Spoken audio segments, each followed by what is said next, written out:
Welcome back.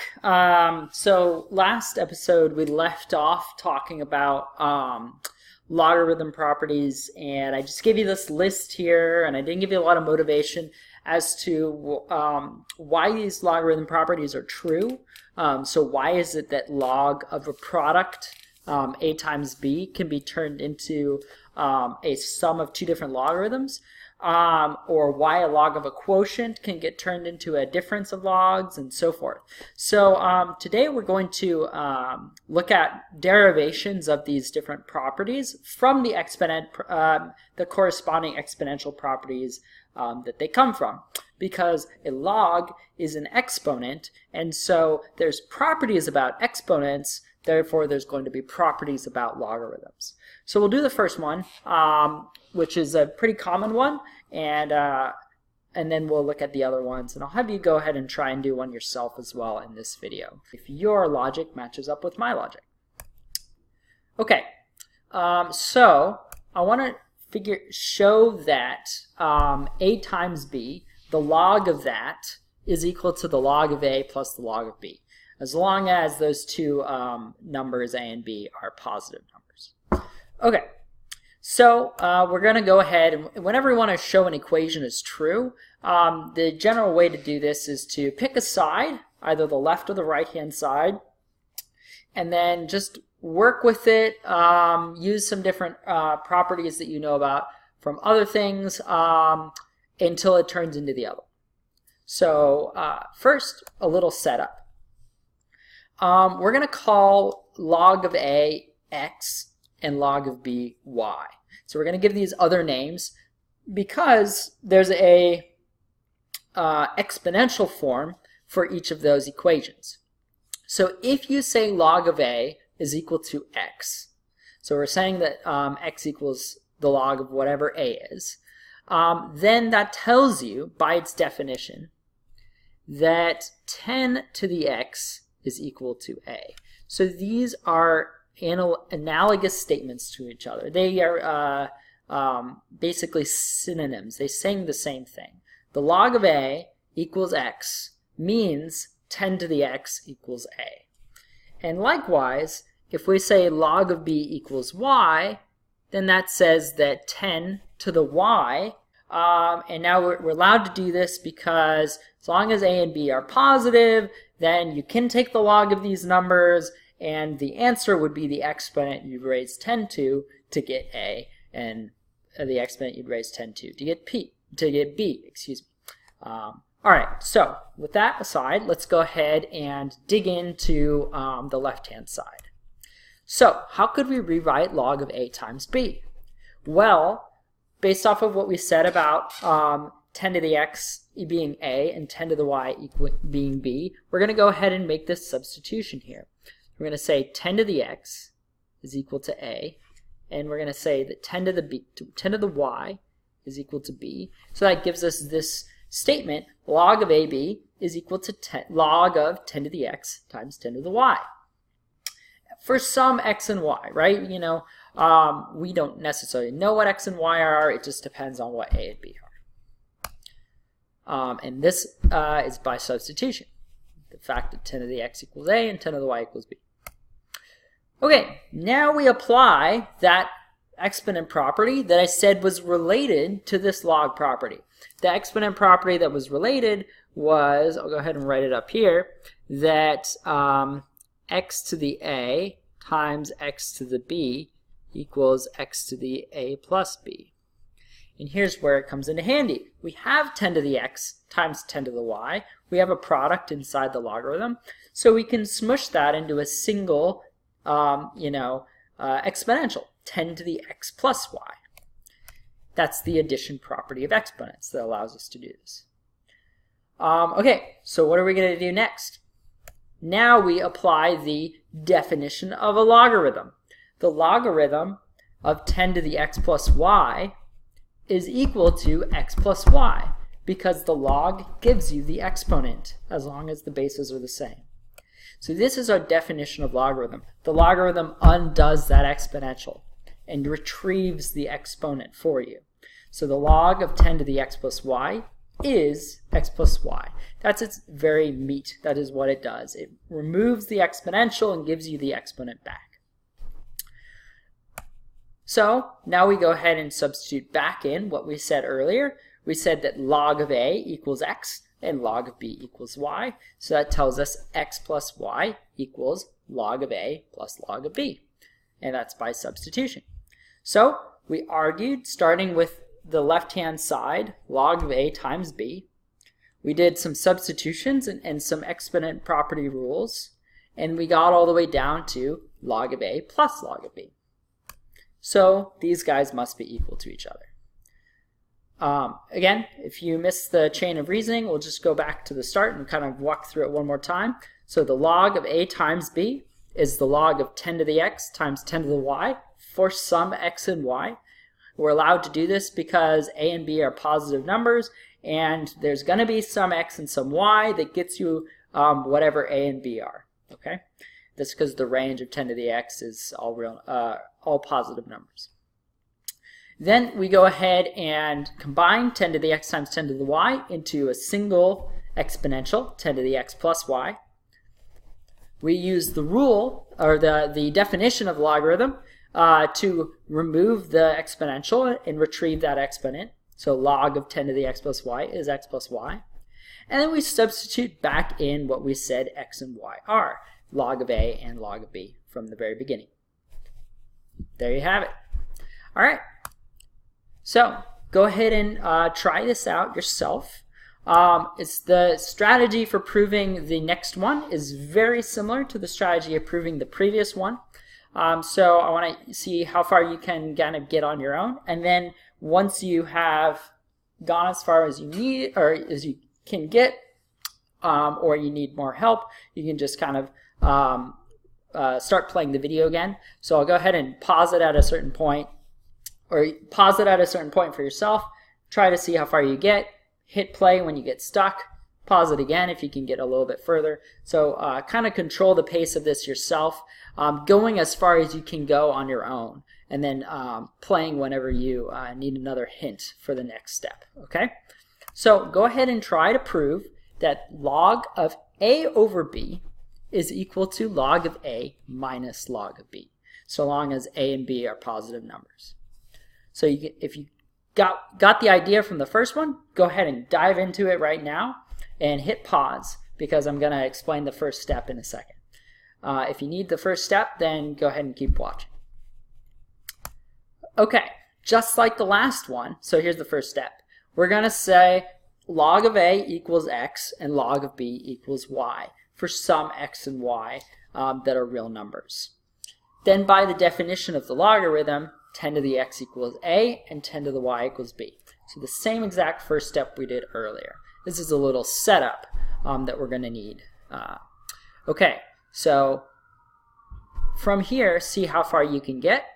And again, if you need help, go ahead and continue watching. So the next step is to substitute in 10 to the x and 10 to the y for a and b. So we make that substitution into the left-hand side. Log of a over b is going to be log of 10 to the x over 10 to the y. Our next step is to use the subtraction property.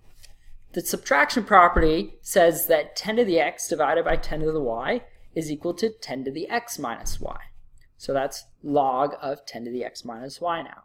Next, we apply the definition of a logarithm, which is that when you take the log of an exponential, if they have the same base, it gives you the exponent back, x minus y. And lastly, we use the fact that log of a equals x and log of b equals y from earlier to substitute log a and log b back in, and so that gives us the subtraction property for logarithms. So those are all of the reasons. You can keep those alongside the steps we did on the left. But our first step was to do the substitution. Then we used the subtraction property, which was the kind of reason for this one. The definition of the logarithm, and then substitution back in at the end. Okay? All right, we'll do one more. So, whoops, that's the wrong rule. That's the one from earlier. Okay, so this property is this one up here at the top. go ahead and just put that down at the bottom. Log of a over b equals log of a minus log of b. Okay, last one. Show that log of a to the c power, now c can be any number, can be a positive or negative or a 0. A is still positive though. Show that log of a to the c equals c times the log of a for any a greater than 0, using the addition property of logarithms. So now we're trying to show that log of a to the c equals c times log of a. Okay, see if you can do this on your own. And if you want a clue, I'm gonna do this one in a different way actually than the preceding ones, but try to do this using an exponent property first on your own, just like we did for the last one. I'll give you a hint. Rewrite a as 10 to the x for some x and see what you can do with that, okay? If you want to see the other strategy for proving this, I'm going to use one of the log properties we just did in a second. Okay, so maybe you went about it your way. Maybe you're going to see the way that I did it with the previous logarithm property and the definition of an exponent. That's what I'm going to do this time. So what is log of a to the c? Well, that's log of a times itself, c times. It's a times a times a times a, however many c is, okay? That's our definition of what an exponent means, right? C, a to the c is a times a times a, however much c is. Now what we can do is use our addition property of logarithms. That's the first one we looked at, where you took a product, you had a product inside of a log, and you pulled it apart into a sum of logs. So now we have log of a times a times a times a times a. That becomes log of a plus log of a plus log of a plus log of a. So we had c logs in multiplying, or ca is multiplying each other inside the logarithm, and that becomes c log a is adding to each other using the addition property of logarithms. Okay, so this might be tricky to see with all of these, a's here, but I'll just give you a concrete example. Say we had log of x cubed. Well, this is going to be log of x times x times x. And using the addition property, this is log x plus log x, log x, okay? So you're pulling that product apart into a sum of 3 different logs for x cubed. If we've got a product of a c times, you can pull it apart into a bunch of log a's, and there'd be c of them. And so you can rewrite that sum, whenever you add a number to itself so many times, you can turn that into a multiplication. That's the definition of multiplication, right? Adding a number to itself repeatedly is multiplying. So we have c, or log a plus log a plus log a plus log a. There's c of them. So that turns into c times the log of a. And you can see that from over here. We have 3 log x's adding each other. So this becomes 3 times the log of x. That's the very definition of multiplication. Multiplication is adding to itself some number of times. And so that tells us that log of a to the c, what we started with, equals c times the log of a. And all we did was just apply the addition property over and over and over again of logarithms, and remember, what does it mean to be an exponent and what does it mean to multiply. So each of those definitions we applied in this case, and log property just pops out from the addition property of logarithms. Okay, that's it from each of these. This one can also be proved using just exponent rules. So I could just real quick walk through how you would do that. You would say a equals 10 to the x. And then you'll also say from this that the log of a equals x. So these are analogous statements to each other. And so then we would have this statement. We'd have log of 10 to the x to the c on the inside. and that's what this left-hand side equals. And then we can use our product property, log of 10 to the c times x, because that's 10 to the x to the c would be 10 to the c times x. And then we can apply our log definition here, and that's going to get us c times x. And then lastly, we go ahead and substitute log a back in, and that gets us c times, okay? So that's another approach to doing this proof using just the exponent property rules, not using this definition of what an exponent is and the addition property repeatedly. Okay, lastly, you should convince for yourself why log of any base of 1 is always 0. So this is another identity, and this falls out from the 0 exponent identity. There's actually finally one more, just one last one for the road. One for the road. There's one last logarithm property as well that is not really a full property, but is worth mentioning. It's worth mentioning because it falls out from this log property right here, and that's this one. So I'll use a third color to write this one down. So our third one, and actually let me see if I can't get a blank slide going. Yeah, we got space on the next slide. Fantastic.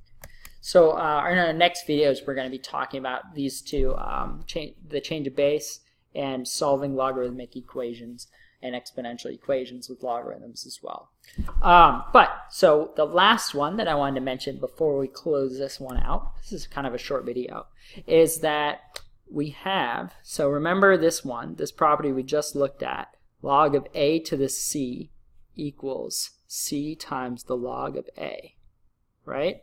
So there's a special case for this one, and that is what if c, so we're going to let c equal minus 1. So go ahead and let c equals minus 1. So if we put minus 1 in for c, what log property are we going to get out from that? It's just a special case for this one, but it looks neat, and it is a different, it looks like a whole nother log property, but it really isn't.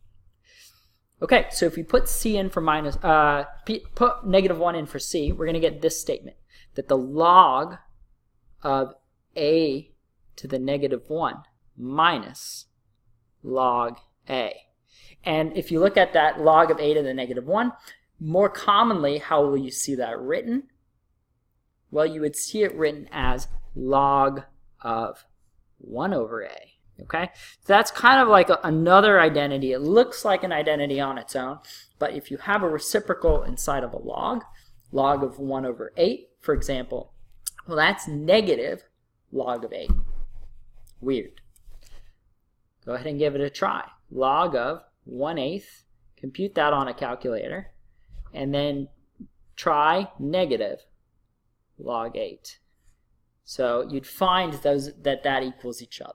Okay, if you go ahead and compute it. Log of 1 over 8 and negative log 8, you get the same answer. Okay, so that's our last little bit. So okay, that's our last bit for this lesson. And again, in class, you'll get some practice applying these properties, but I really do want you to understand how to derive them as well, because they are not just random rules that math people on high found and decided were rules or properties or laws. They actually follow logically from exponent rules from each other, that they do make sense when you apply them in the context of math, right? That they're not just arbitrary laws to be memorized.